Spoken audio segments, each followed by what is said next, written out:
смотрите программу «Актуальное интервью». Здравствуйте.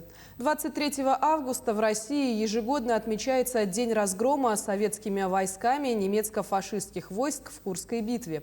В одной из крупнейших битв в истории Второй мировой войны с обеих сторон принимали участие более 4 миллионов человек. Были задействованы около 70 тысяч орудий и минометов, более 10 тысяч танков и самоходных орудий, а также около 11 тысяч боевых самолетов. О знаменательной дате мы сегодня поговорим с Михаилом Пономаревым, методистом музейного комплекса Якутии «Россия. Моя история». Михаил Борисович, здравствуйте. Здравствуйте. Давайте поговорим не только о Курской битве, но еще и о музее, как в музейном комплексе можно ознакомиться более подробно с этим историческим событием. Ну, у нас вот в основном, как сказать, музей в контенте есть про историю России именно в первой половине 20 века. И там есть подробная история уже Великой Отечественной войны. И там уже полностью раскрывается и в контексте, получается, Советского Союза всего, именно вот это сражение.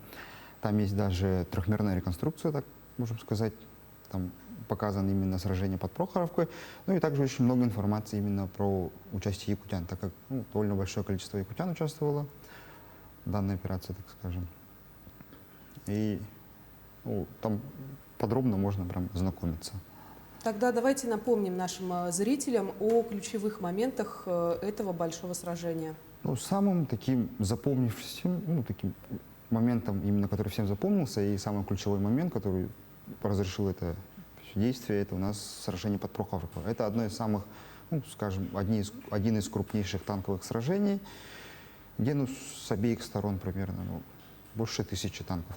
Если немцы использовали примерно 700 танков, то со стороны Советского Союза 800. И еще, вот, как вы уже упомянули, разное количество авиации было тогда задействовано.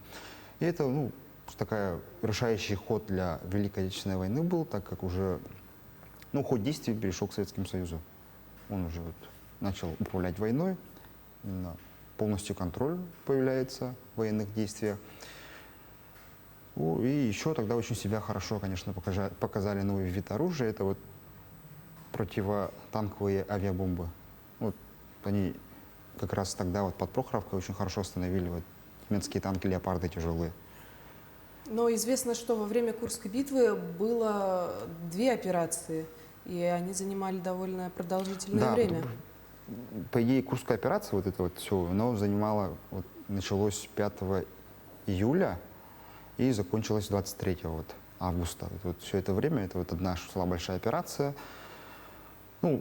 Там участвовало довольно большое количество людей, и как раз якутян там тоже, точное количество я точно не знаю, а так считая погибших, это только погибших около 700, и еще 200 человек просто без вести пропавшие, и как раз сейчас в данное время актуально активно занимаются поисками, поисковики уже с Якутии там участвуют, со всей России. А как сейчас увековечена память Курской битвы?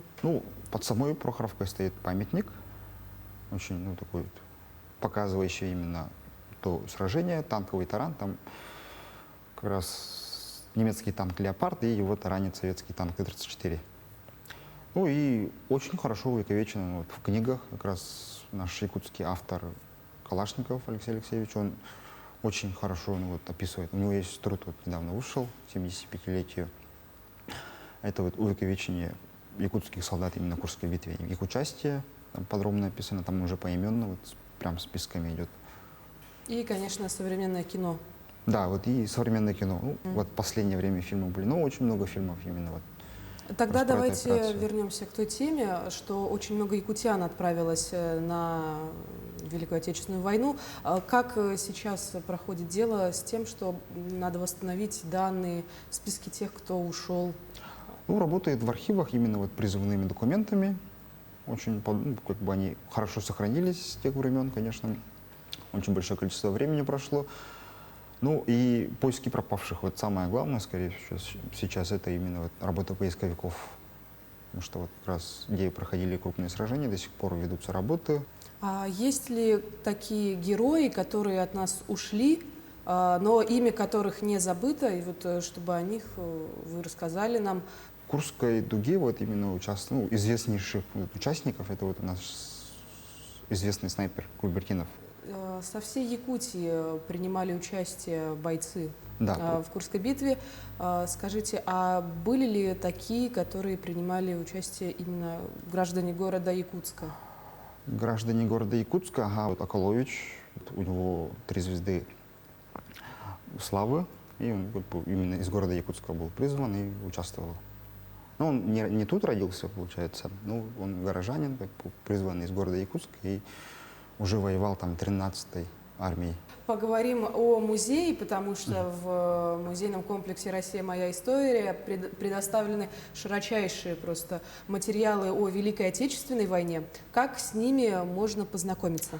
Ну, в основной выставке вот, можно с экскурсоводом или без экскурсовода пройти, ознакомиться самому, прочитать, либо взять аудиогид. Ну и еще у нас бывает довольно большое количество, вот, ну, были еще уже.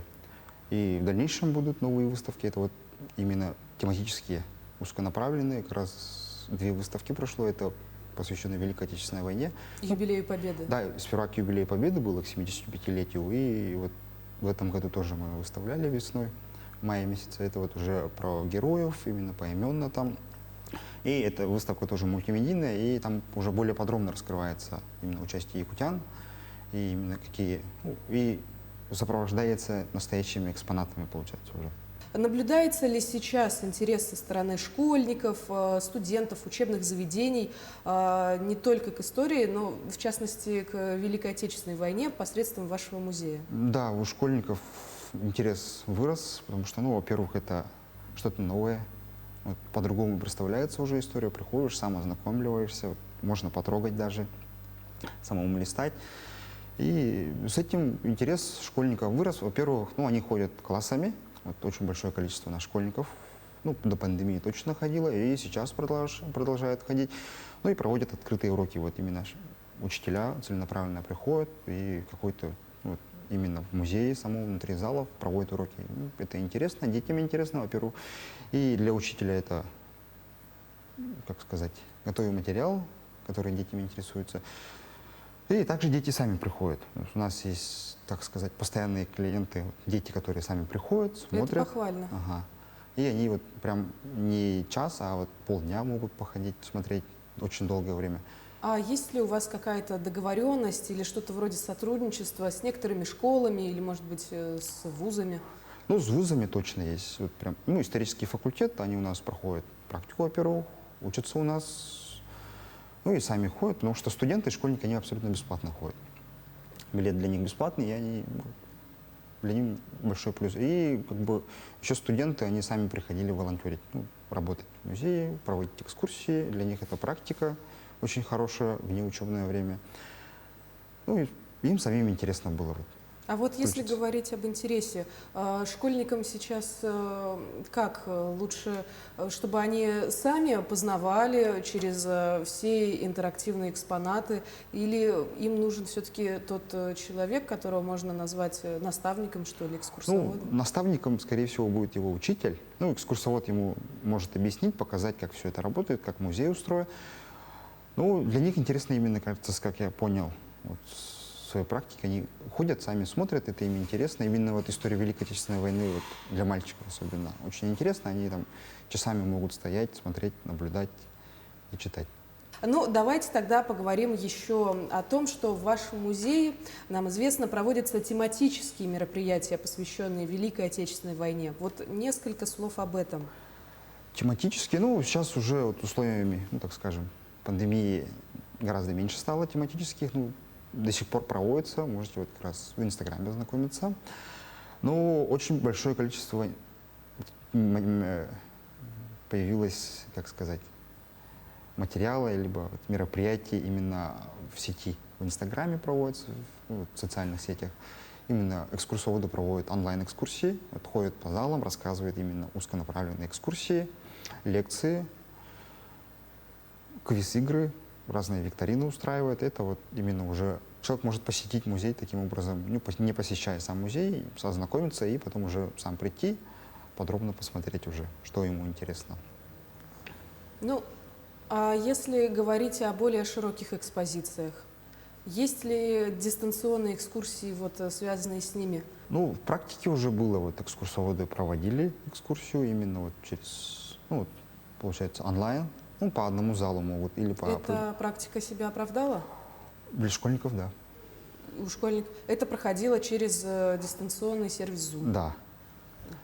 Вот именно еще деревенским школам, которые не могут просто так приехать, и для них это было очень удобно. Ну, человек ходит, рассказывает, показывает именно уже все содержание, подробно описывая, показывая параллельно. И школьники это смотрят, каждый сидя из дома. И мне лично показалось это очень удобно и себя оправдывает. Могут даже заставить человека включиться, посмотреть почти изнутри все. Вот у нас здесь в Великой Отечественной войне как раз реконструкция вот крупных сражений Курской вот, битвы под Прохоровкой тоже есть. Ну, просто можно вот прийти, подробно посмотреть, как примерно происходило это сражение именно вот своими глазами. Какие войска, какое оружие, Да. все это можно увидеть. Какие танки участвовали. Да, ага. какие участвовали танки. Со всем этим можно ознакомиться в историческом комплексе «Россия. Моя история». Михаил Борисович, спасибо вам за интересную беседу. Напомню, что вы смотрели программу «Актуальное интервью». Сегодня в гостях у нас был методист музейного комплекса Якутии «Россия. Моя история» Михаил Пономарев. До встречи!